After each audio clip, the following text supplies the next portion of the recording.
Hello and welcome to week 11 of the NFL season. We are Chris and Megan for the Fantasy Football Touchback podcast. Let's go ahead and get right into it since, that's what we do. Right off the bat, we're going to go ahead and start with our bye weeks. Not too many this week. We have Indianapolis and New Orleans. So really, a simple thing of the biggest players off of those teams is going to be Jonathan Taylor, Daniel Jones, Michael Pittman, and Tyler Warren. So Indianapolis is big. New Orleans, not as big, even though Shook had a pretty good game last week. Alvin Kamara, Chris Olave, Rashid Shaheed's on a different team now, so that's about it. Yeah, that's all I got to say about the bye weeks. Megan, anything you want to interject?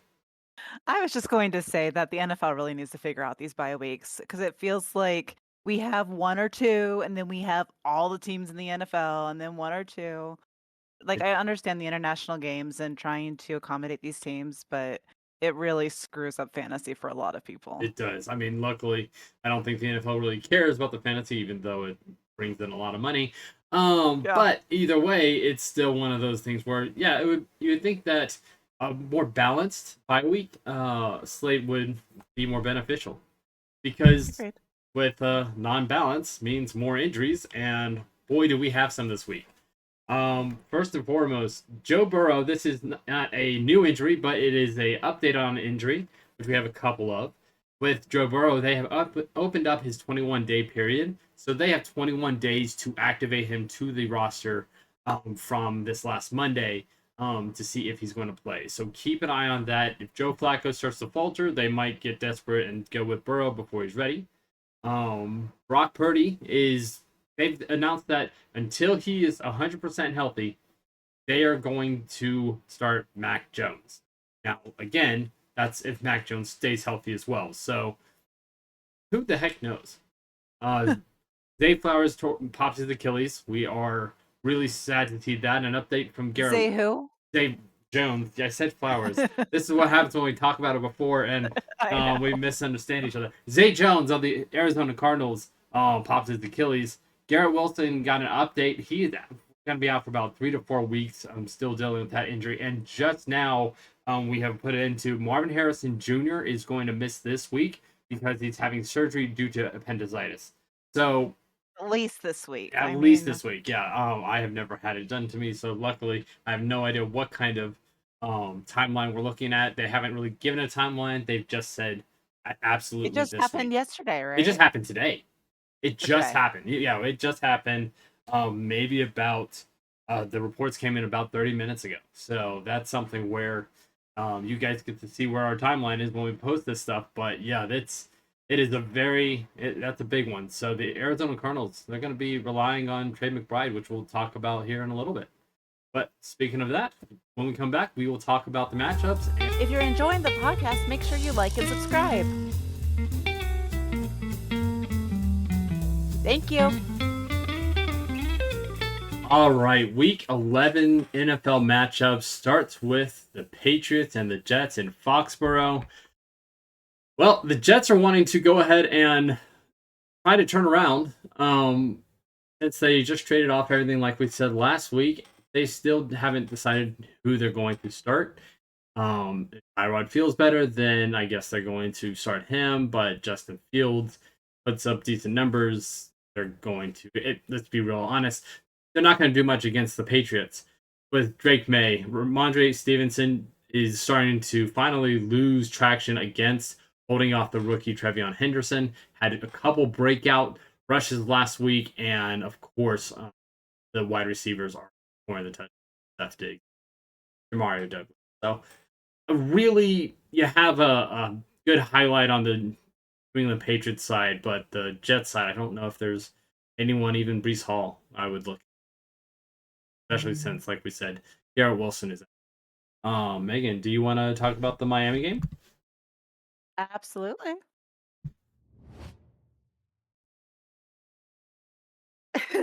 We're in Miami again this week. No, we're not. This is the international game in Madrid. It's just at Miami, which means nothing really for the game itself. Anyway, um, it seems like teams as a whole are starting to figure out the international games. They're going out there as quickly as they can. They're getting acclimated to the new time zones, and they're actually putting up fairly good games, if you can get up that early to watch them. The difference with this game is that they're in Madrid. They have never gone, and the NFL has never gone to Madrid before, so it's the first time we're going as a whole, going to see what the field conditions are, what the crowd noise is going to look like. And for both of these teams, it'll be interesting to see how they deal with both of those changes. As far as the teams this year, record-wise, neither team has really been great to look at. Miami did get that upset win against the Bills last week. I'm expecting them to try and recreate the same conditions.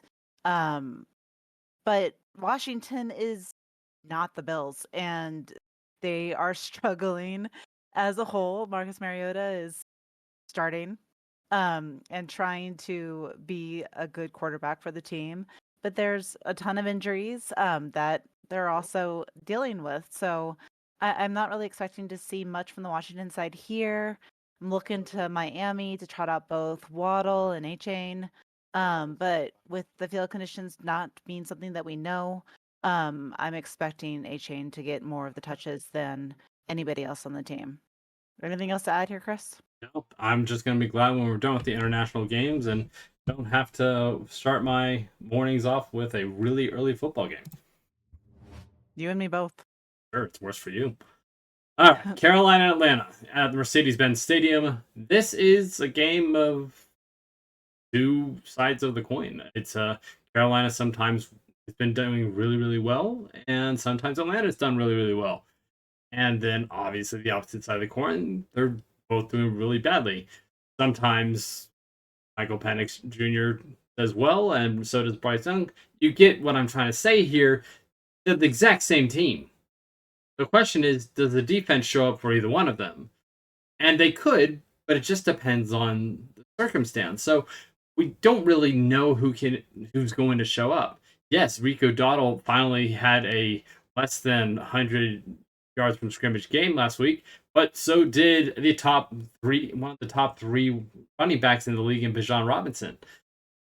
Pat McMillan, he was on fire at the beginning of the season. Drake London is on fire now. It's kind of just something where if you have to play them, it's not a bad thing, but don't expect a dynamic performance. Granted, Bijan Robinson against that Carolina defense, who couldn't stop James Cook a few weeks ago, is a insane matchup. But then you also have Ted McMillan, who's going to probably put up numbers against that Atlanta defense. So it's a flip of the coin. If you have somebody else, toss a coin, see where it is. That is my advice on this game. Okay. Yeah, that's unfortunately there just isn't not much more to say. It's hard to really predict those, but like I said, Ted McMillan and Bijan Robinson are who I focus on. So off to Buffalo we go. Where are you, Megan? Against the Bucks. The Bills always play better at home. And depending on what this winter storm that the entire country is dealing with is going to bring, they might be playing in snow. Tampa Bay is from Florida. They are not used to playing in the snow. And I would even give them cold and rain as things they're also not used to playing in. So the Bills have an advantage here just from being home with the fans showing up and conditions like weather conditions. So we'll see from that perspective.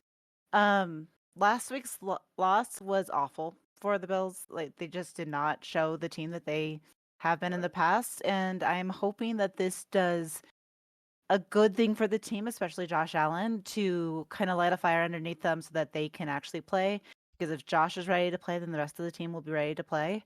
But at the same time, we also know Josh can be a little bit of a drama queen sometimes. If you ever just watch him fall to the ground during a game, he likes to play that drama aspect. And he could just pout and not play well either. So not sure what to expect from Buffalo this week. Tampa Bay is inconsistent, but they're good and consistent. So they they either are doing okay or they're doing well. So we'll have to see what they bring here. James Cook is ever the powerhouse at running back. Chris was just talking about them for the last matchup. And Tampa Bay's defense is not able to do that well against the run game. So I'm expecting James Cook to have a much bigger game than he did last week since he barely played at all. On the Tampa Bay side, Baker Mayfield is showing that he belongs in Tampa Bay and that he's doing very, very well there. He does We are expecting that both Chris Godwin and Bucky Irving may not play this week. Great job, Chris. You. Um, because they're injured and we're not quite sure if they're going to be able to show up or not, and especially with those conditions in Buffalo, probably not going to want to hurt those injuries even more. If you happen to have picked up Rashad White or Sean Tucker, they might be good people to go for this week, just from the perspective of running is probably going to be better than passing in Buffalo this week. That's pretty much where I'm at with Tampa Bay at Buffalo. Chris, want to talk about the Chargers in Jacksonville? Absolutely. Chargers are facing off against the Jacksonville Jaguars in Jacksonville at TIAA Bank Field. You had Trevor Lawrence, who is going to not have Brian Thomas Jr. Or we don't know yet. Let me back up there. We don't know if Brian Thomas Jr. is going to be in this game, but Jacoby Myers will absolutely be made for that. Cam Little at home, he's a hit or miss wide receiver kicker. So we're having a great day with this today. We just, with the Chargers, however, they are right now trying to keep up with the Broncos, which is crazy to say because for years they've been trying to keep up with the Chiefs. So they're trying to fend off the Chiefs, keep up with the Broncos, and do everything they can to win this game. But this is a big playoff game. I know that technically they have not faced in the playoffs. Technically, this game you won't usually think these teams as playoff teams, but this game right here has huge playoff implications. And not just for the real world, but also for fantasy, because if one of these teams wins their division right during those key final weeks of the season, you might want to make sure that you have them playing for the division so Justin Herbert can stay on the field and they don't just start backups to rest them. I don't think that they're going to be the number one seed and get that first bye. So just be cautious here. Lad McConkey, he is always expected to get about 10 to 12 points because just receptions alone. So you just are going to be able to rely on him. And Travis Etienne can go ahead and run between the tackles, especially against the real soft Chargers defense. Other than that, I am more than happy to take us to Minnesota, Meg. Sounds good, Chris. Same sort of thing. Big playoff implications for this game because the Chicago Bears and Minnesota Vikings are division rivals.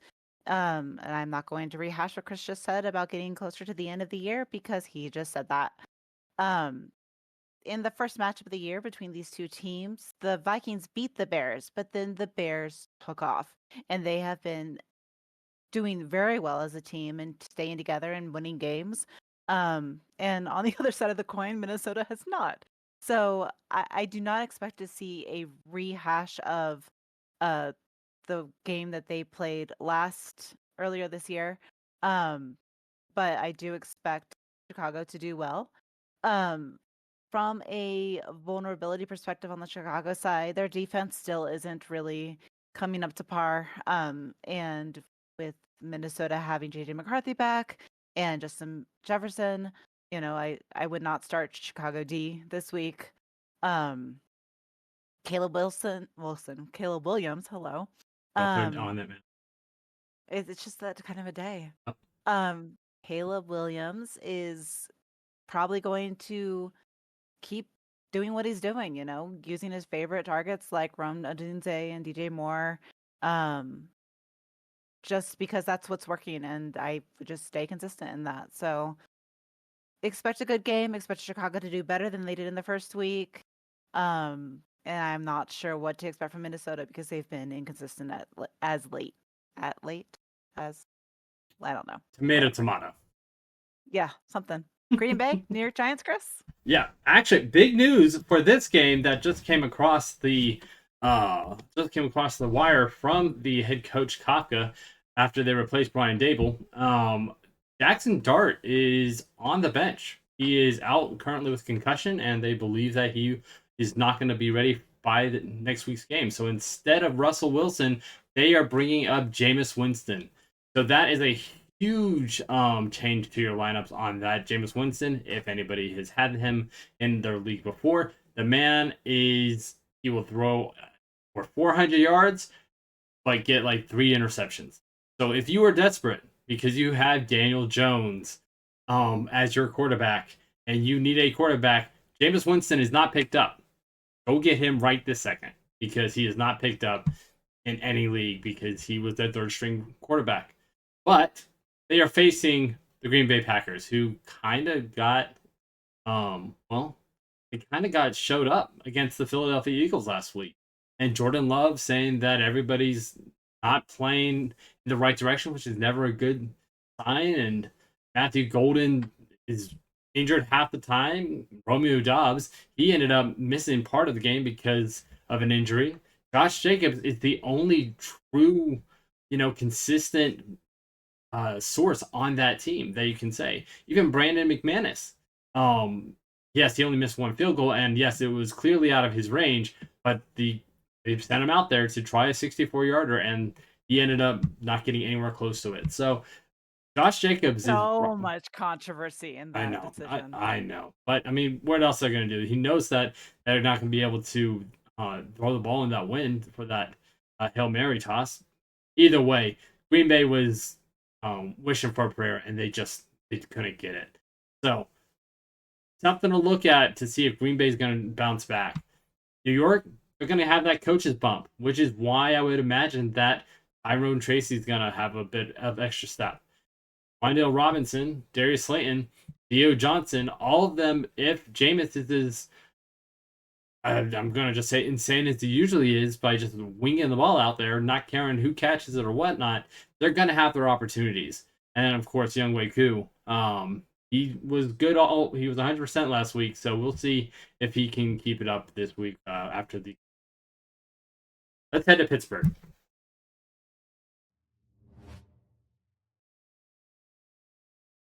Cincinnati at Pittsburgh is another divisional clash this week, but both teams are coming off of recent losses. So we're probably going to have to see where they are able to play as teams that aren't really doing well this week or this year.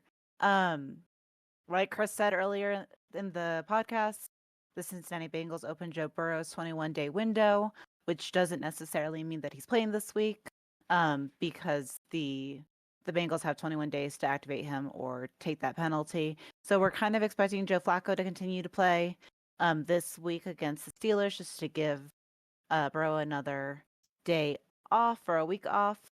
Jamar Chase, T. Higgins, both great options with Joe Flacco this week. Like I said, not really expecting a high scoring game, fantasy or otherwise, because both of these teams are just not doing super well. Either quarterback has their moments, but it's just not really a game that I'm going to strive to watch because it's probably not going to be that great to watch. But on top of that, the Steelers are expected to win this game in the betting line, so who knows? I'm just kind of at a loss here for this week. I'll watch this game for you so you don't have to deal with the pain. Pain? There's no pain. There's just disappointment. Okay, there you go. Red zone works. All right. Houston and Tennessee? Yeah, Houston and Tennessee. Let's go.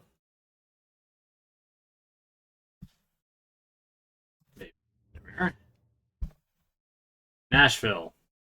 Houston Texans, Tennessee Titans. Right now, we're not sure if CJ Stroud is going to play. They still believe that Davis Mills is starting. It's trending that way because Stroud is not practicing, so just be aware. We're not really going to talk about Tennessee much here because we just can't. They're they're There's nothing new really to say. right. From a fantasy football implication, the Tennessee Titans just are not someone that if you are in a franchise league, great. Cam Ward, hold on to him. He's going to be a good quarterback for you in the next 2 years. But everybody else, Calvin Ridley's going to be on a different team. Chig Okonkwo, I mean, has the potential of being a better player than what he's showing now. But again, it all depends on Cam. So just be super cautious if you have any Tennessee players, and if you have them in a regular league, then I would just awesome. So Houston, because they are facing that defense, they're going to have a massive bump in all of their scoring. Davis Mills played very well, had a rushing touchdown last week, and got Dalton Schultz involved, got Nico Collins involved. I mean, heck, Woody Marks even got involved. So you know the Houston's offense can be clicking, especially against a team like this. And their defense should not have an issue being one of the top 5 defenses in the league. That's all I got to say about the Tennessee game, Meg. Let's go to Arizona and San Francisco 49ers can do. Works for me. All the talking heads are talking about how the San Francisco 49ers have not lost 2 consecutive games in a row. If they lost last week, they're going to win this week. I don't know what that has to do with whether or not they're going to play well or just looking at their schedule, but that's what everybody's saying. So take it what you will. When it comes down to the Cardinals, it's always a surprise if they manage to do something cool or to win or to have a huge, rush down the field or something along those lines. Jacoby Brissett has been really great for the team. Like obviously they sat Kyler Murray even though he's potentially injured, not injured, something along those lines. Because Brissett has been doing well for the team as far as what the Cardinals consider well for the team. I wasn't sure if you were going to see Mac Jones or Brock Purdy this week, but Chris, you have Mac Jones up. Did you hear something different than I did? Yeah, they're not going to start as I mentioned for a little bit or during the injuries that they are not going to start Brock Purdy unless he's 100%. So Okay. Mac Jones is going to get it. He's going to get in this. Well, it's that turf toe, right? So it's hard to say whether or not it's going to flare up or not, and they'd rather be sure, which I can understand. Yeah. Either way, Christian McCaffrey is your guy here. He's just become the face of the San Francisco 49ers. He's been the face of the San Francisco 49ers for a long time, but with all the injuries that they're dealing with the inconsistencies at quarterback, Christian McCaffrey is known for being able to take that ball and run with it, quite literally. So I would say Christian McCaffrey on this team, only for San Francisco. Maybe Jacoby Brissett for Arizona, but he's not going to be one of your high scoring quarterbacks either. So, and Trey McBride, like we said earlier, we want to make sure that he's being started if he's on your fantasy teams, like he is on mine. Fine. Guillotine Oh, League, baby. cute. Yeah, absolutely. I'm glad you said it correctly this time. Yeah, I just did it for you. I appreciate it. And with that, the Los Angeles Rams is where we headed next. Great transition. I do my best. Seattle, Los Angeles. This is another, playoff game, guys. We have a lot of great matchups this week, and this one is just like the others, but now we actually have all-stars. So this will be a fantastic game. Sam Darnold has been lighting it up with JSN. They have yet to get Rashid Shaheed into the offense, but he has been with the team for about a week now, so I expect them to bring him along as soon as keep double teaming Jackson Smith and Jigba. And Zach Charbonnet, he is just stealing all those touchdowns from Kenneth Walker. So you're going to get the yardage with Walker, but with Charbonnet, you're just going to get the touchdown. So really good dual running back in the back there.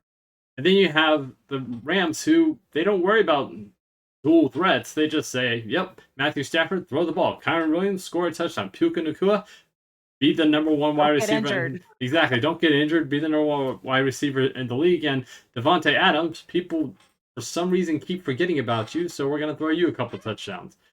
This is just a great game filled of plenty of starters on for your fantasy league. We should not be any different. The defenses are going to go ahead and try to stop each other, but I think this ends up being enough. Anything you want to say about this game, Meg? No, I think you covered it. Right. Off to Denver, where you are at. Currently, yes. Where it's cold, but not cold enough to snow. This is Kansas at Denver. It's Kansas City at Denver. They're not actually playing in Kansas, and they don't ever play in Kansas. Um, Denver and Kansas City have a long history of hating each other and being division rivals. Thank you, Christopher. Kansas City also historically beats Denver 56% of the time that they've matched up. But the Broncos also have not lost at home this season. So it's going to be interesting to see if Kansas City can win something or like pick up something over their bye week or something along those lines and do well this week. Because if you remember, the last game that they played was against the Bills, where they were crying afterwards. So we'll have to see where Kansas City comes from here. On the Denver side of the ball, Bo Nix is inconsistent, but he is winning games, and I don't want to jinx him or try to figure out how he's doing it. He's just doing it. So, um, he's been a great asset to the team and is doing really, really well. Um, I I don't know what to say about Cortland Sutton. Also, super inconsistent. When he gets the ball, he's amazing, but it's hard to rely on him as being able to catch those balls. Um, Evan Ingram, same sort of thing. It's just Denver is inconsistent this year, but they're winning and they're doing well as a whole. When it comes to the Chiefs, it's just Mahomes. Mahomes is finding that teams are starting to figure out how to cover Kelsey. And so Mahomes can't go to Kelsey 100% of the time. He still goes to him more than he goes to anybody else. But he's doing a much better job of spreading the ball out throughout the field. So if you're going to pick somebody on Kansas City, it has to be Mahomes. If you have to pick somebody else, then I guess Kelsey. But again, he's not going to get all of the targets that he has in the past. Other things of note in this game, J.K. Dobbins is out, potentially with a foot injury. Still haven't heard whether or not he is expected to play, but they are looking towards not playing him because of that injury. Um, but yeah, that's what I have for this game. Yeah, big game for Kansas City. If they want to stay in They the have to playoff win race, this they game. have to Yeah. win. And Denver would be in a great spot to keep them out of the playoffs from. Yeah, Isaiah Pacheco, we didn't put it in our injury, but he is not going to be starting in this game. He's still dealing with his injury. Cool. All right. Baltimore and Cleveland, Christopher. Yeah. Some news out of Cleveland at the moment, so we will get there. Second, here we go. All right, so the news that just came through from Adam Schefter is that Lamar Jackson did not practice on Wednesday due to knee soreness. This Ooh. is the same kind of stuff that he was dealing with before, and he got hit a whole heck of a lot last week. So be sure to keep an eye on our X account and our comment section. We will have an update if anything changes, saying that Lamar Jackson is out. But since that just came through, we are not sure what the plan is there. Other than that, Derrick Henry is going to try to run over the number one rushing defense in the league. I doubt he's going to be able to do it. So this could be a closer game if Lamar Jackson does not play. So Cleveland will play them tough. They always play them tough. Dylan Gabriel finally had a good game, which was great to see. Q Junkins is going to try to run against that white box Baltimore defense, and I mean Jerry Jeudy will try to get open. It's going to be a slog. I mean, it's in Cleveland. If it's going to be dealing with that winter snow that Megan was talking about earlier in the podcast, I expect that Cleveland, just like Buffalo, to be dealing with that lake effect snow. So we will have to keep an eye on the weather. But remember, bad weather games usually means really good rushing games, and both of these teams have great running backs that can rush. So one just is a lot better at stopping it. So keep an eye on it, like I said, with the comments of the X account to make sure Lamar Jackson is actually playing in this game. Sunday Night Football in Philadelphia. Expect it to be a fantastic game. Both of these teams have strong records and Super Bowl aspirations. Just expecting this to be a really high scoring game. Interestingly to note, the Lions decided, or I guess Dan Campbell decided, that he was going to take over play calling duties last week, and he did a great for the offense at least. He did a really, really great job because the Lions kind of had a fire lit underneath them to be able to perform. Um, when we look at the pass rush for the Eagles, um, I expect the Eagles to really spend a lot more time looking at Jamar Gibbs and David Montgomery, because that's been the consistent path for the Lions and for Dan Campbell's offense. So I'm expecting him to have to use a little bit of his passing um, play calling this week if he continues to do that role. Um, the Eagles also like to run, but the difference is Jalen Hurts. Jalen Hurts is great at throwing the ball. He's also great at running the ball. So if he's not going to hand off to Saquon Barkley, then he's probably going to take the ball himself and run. And that's a lot harder for Detroit's defense to prepare for and to catch. So I expect them to spend a lot more time with Jalen running the ball and then obviously throwing to AJ Brown, Devontae Smith, and Dallas Goedert.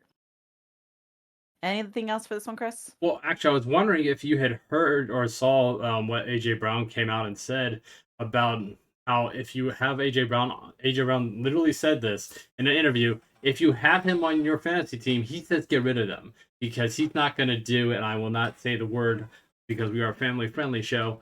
But it's something where obviously something is cooking, and it's gone toxic. It seems so. Just be mindful of that because he's Yeah, been like that the last few weeks, and the last few weeks. when he's doing that, they feed him the ball more, but he's obviously just either trying to get the attention, which again is working for him, or that something's really actually up. So it just that came over earlier this morning, so I didn't know if you had a chance to see. I didn't see it this week. I've seen it in the past. But at the same time, it's that wide receiver like mentality that they are the best and they should have the ball 100% of the time. And, if it's working for him, then by all means. But again, No, he's going to lose being on a team with that kind of attitude that is because true. we like team players. We like team. Some people just who says is good or not. All right, Monday Night Football, final game of the week. The Dallas Cowboys versus the Las Vegas Raiders. This should be kind of fun. The Raiders are going to run the ball, and the Cowboys are going to throw the ball. That's pretty much where it's going to be. Expect the Cowboys to absolutely kill it. With Dak Prescott to have a bigger game than he had last week with CeeDee Lamb and George Pickens and Jake Ferguson. Especially since they were on a bye week last week, they didn't play, so they're are expected to come out and play very very well. And the Raiders, they're just got to lean on Genty with Jacoby Myers being gone and Dante Thornton can't stay healthy. Brock Bowers, he's all they got. So that's something where you're just gonna have to take it. But that's really all I have to say about the Dallas Vegas game. Hey, anything else before we go to our sleepers, locks, and traps? I have nothing. You That's know, see you in a bit. cool. All right. Baltimore and Cleveland, Christopher. Yeah. Some news out of Cleveland at the moment, so we will get there. Second, here we go. All right. So the news that just came through from Adam Schefter is that Lamar Jackson did not practice on Wednesday due to knee soreness. This Ooh. is the same kind of stuff that he was dealing with before, and he got hit a whole heck of a lot last week. So be sure to keep an eye on our X account and our comment section. We will have an update if anything changes, saying that Lamar Jackson is out. But since that just came through, we are not sure what the plan is there. Other than that, Derrick Henry is going to try to run over the number one rushing defense in the league. I doubt he's going to be able to do it. So this could be a closer game if Lamar Jackson does not play. So Cleveland will play them tough. They always play them tough. Dylan Gabriel finally had a good game, which was great to see. Q Junkins is going to try to run against that light box Baltimore defense, and I mean Jerry Jeudy will try to get open.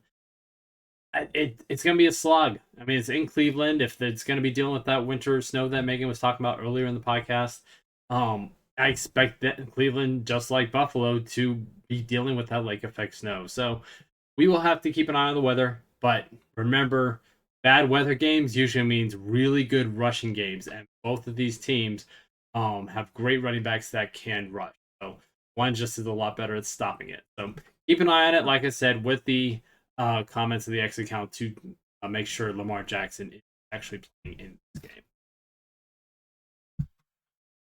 Monday Night Football in Philadelphia. Expect it to be a fantastic game. Both of these teams have strong records and Super Bowl aspirations. Just expecting this to be a really high scoring game. Interestingly to note, the Lions decided, or I guess Dan Campbell decided, that he was going to take over play calling duties last week, and he did a great for the offense at least. He did a really, really great job because the Lions kind of had a fire lit underneath them to be able to perform. Um, when we look at the pass rush for the Eagles, I expect the Eagles to really spend a lot more time looking at Jamar Gibbs and David Montgomery, because that's been the consistent path for the Lions and for Dan Campbell's offense. So I'm expecting him to have to use a little bit of his passing um, play calling this week if he continues to do that role.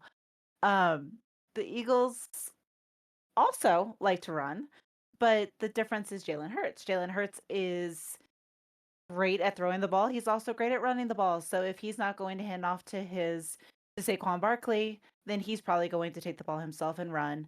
And that's a lot harder for Detroit's defense to prepare for and to catch. So I expect them to spend a lot more time with Jalen running the ball and then obviously throwing to AJ Brown, Devontae Smith, and Dallas Goedert. Anything else for this one, Chris? Well, actually, I was wondering if you had heard or saw what AJ Brown came out and said about how if you have AJ Brown literally said this in an interview. If you have him on your fantasy team, he says get rid of them because he's not going to do, and I will not say the word because we are a family friendly show. But it's something where obviously something is cooking, and it's gone toxic. It seems so. Just be mindful of that because he's Yeah, been like that the last few weeks, and the last few weeks. when he's doing that, they feed him the ball more, but he's obviously just either trying to get the attention, which again is working for him, or that something's really actually up. So it just that came over earlier this morning, so I didn't know if you had a chance to see. I didn't see it this week. I've seen it in the past. But at the same time, it's that wide receiver like mentality that they are the best and they should have the ball 100% of the time. And, if it's working for him, then by all means. But again, No, he's going to lose being on a team with that kind of attitude that is true. because we like team players. We like him. Some people just who says is good or not. All right, Monday Night Football, final game of the week. The Dallas Cowboys versus the Las Vegas Raiders. This should be kind of fun. The Raiders are going to run the ball, and the Cowboys are going to throw the ball. That's pretty much where it's going to be. Expect the Cowboys to absolutely kill it. With Dak Prescott to have a bigger game than he had last week with CeeDee Lamb and George Pickens and Jake Ferguson. Especially since they were on a bye week last week, they didn't play, so they're are expected to come out and play very very well. And the Raiders, they're just got to lean on Genty with Jacoby Myers being gone and Dante Thornton can't stay healthy. Brock Bowers, he's all they got. So that's something where you're just gonna have to take it. But that's really all I have to say about the Dallas Vegas game. Hey, anything else before we go to our sleepers, locks, and traps? I have nothing. You That's know, see you in a bit. Make sure to like and subscribe now. Welcome back. Let's talk about last week's sleepers, traps, and locks. For sleepers, we really did not do well. I had us with 0 A's, 3 C's, and 3 F's. Um, Derrick Henry and Mark Andrews both were on par for what they typically do, if even a little bit low. Bryce Young has failed to throw more than 150 yards all season, or at least the last 3 games. And then Ryan Fitzgerald only had 1 field goal, and 1 field goal that was blocked, and a point after touchdown that was made. So really didn't do well on the sleeper side. For traps, we did a little bit better. Geno Smith, expected him to be ineffective. He was ineffective. He also suffered a pretty gnarly quad contusion during the game. I don't know if Chris, you were able to see any of that game, but he would be in the medical tent and the Raiders would have the ball and he'd run out of the medical tent, And yeah, it was painful. go 3 and out, and then by the end of the game, they're like, he's not back. He had his entire thigh wrapped with a heating pad trying to get that to come back, but they weren't expecting him to come back whatsoever. DJ Moore on the Chicago side, he didn't have any catches whatsoever, but he was targeted 4 times. So wasn't expected to catch the ball or to not do well at all. And then we did well with the don't play Eddie Pinheiro or Joshua Carty because the game was just no field goals, couple point after touchdowns, but that's about it. For the Patriots for defense, we did okay.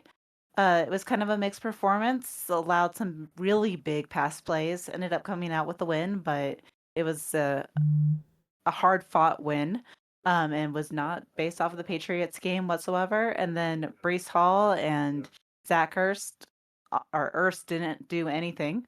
Yeah, we didn't do very well there whatsoever. I mean, the traps are you don't want to start them, so good thing they didn't play. Exactly. What about those blocks? Oh my goodness. We did better with the locks. 3 A's, 2 C's, and an F. Matt Stafford, as expected, MVP worthy performance. Nick Folk, both of his field goal attempts he made, and then 3 of his point after touchdowns. And then the Denver Broncos were the driving force behind the win against the Raiders this week. So they did do very, very well. As far as Amon-Ra St. Brown, had a pretty typical performance, did a great job with his little tussle with the defensive tackle, getting punched in the head, but really didn't do anything other than help somebody else score a touchdown. And then Colston Loveland, uh, unfortunately for him, Cole Kmet came back and he got the majority of the touches. So he had a consistent, typical game, but nothing like we expected essentially because Cole Kmet came back. And then I don't even We want to don't talk need about to James talk about Cook. that. We're good. We're good. Just No. move past the Bills game. We're fine. We're fine. We're fine. We're fine here. Everything's okay. We're okay. So for this week. This week. All right. Megan, who do you want to talk about on the sleepers on this week? I will talk about Aaron Rodgers starting off. The Bengals defense is not really doing anything this year, and we expect Aaron Rodgers to take full advantage of that. He's already been successful with playing against this team during week 7, and we expect this to be the same situation. Want to talk about what he? Yeah, Oh, go ahead. absolutely. But with Zach, with Woody Marks, kind of like what we talked about earlier. The defensive that they're facing in Tennessee, just let him cook, let him go, because he's gonna fly, and the Tennessee Titans aren't gonna stop him. Drake London, Panthers have a very zone-heavy defense, and Drake London is very good at not playing to a zone. So we expect him to do well this week against the Panthers. With Hawkinson facing off against Chicago, it's a big rivalry, so I expect them to be mainly giving all their attention to that run game and to Justin Jefferson and Jordan Addison.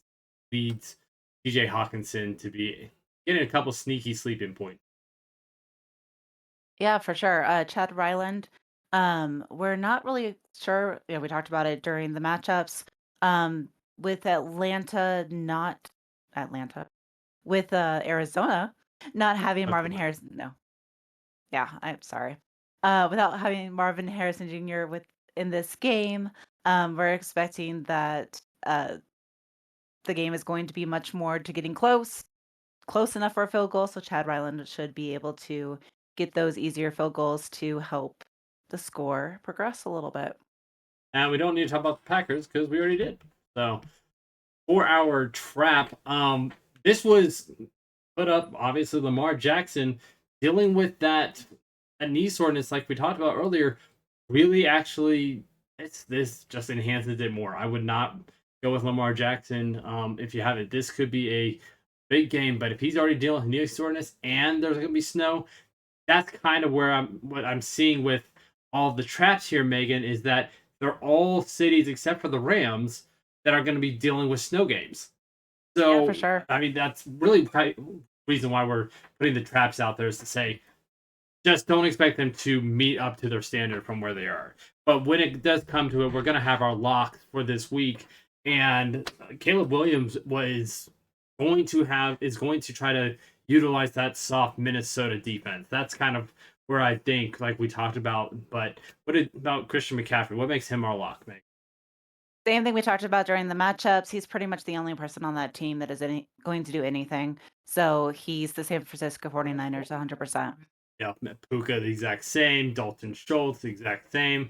But Will Lutz, we haven't had him as a lock yet in Denver. So Yeah. that's something with him against Kansas City. We expect it to be a pretty high scoring game, not just touchdowns upon touchdowns. But anything you want to say about the San Francisco defense before we wrap this up? I'm expecting them to be strong against the run, and going to do well against the struggling Cardinals offense. So that's why I have them as a lock here. Awesome. That is our locks for week 11 of the NFL football season. A lot of leagues, this is the final time to get a trade in. So if you have any last minute trades that you want to get in, go ahead and put in those offers so that you can get them on your team before the playoff push really gets started. So, Megan, go ahead and sign us off. I'm Megan. That's Chris. Thanks for tuning in to Fantasy Football Touchback this week. As always, like and subscribe so that you can be up to date with all of uh, our podcasts and any of the comments that we put in to let you know what's going on with the games. And as always, Chris. Nobody circles the wagons like CTW. We'll see you next week.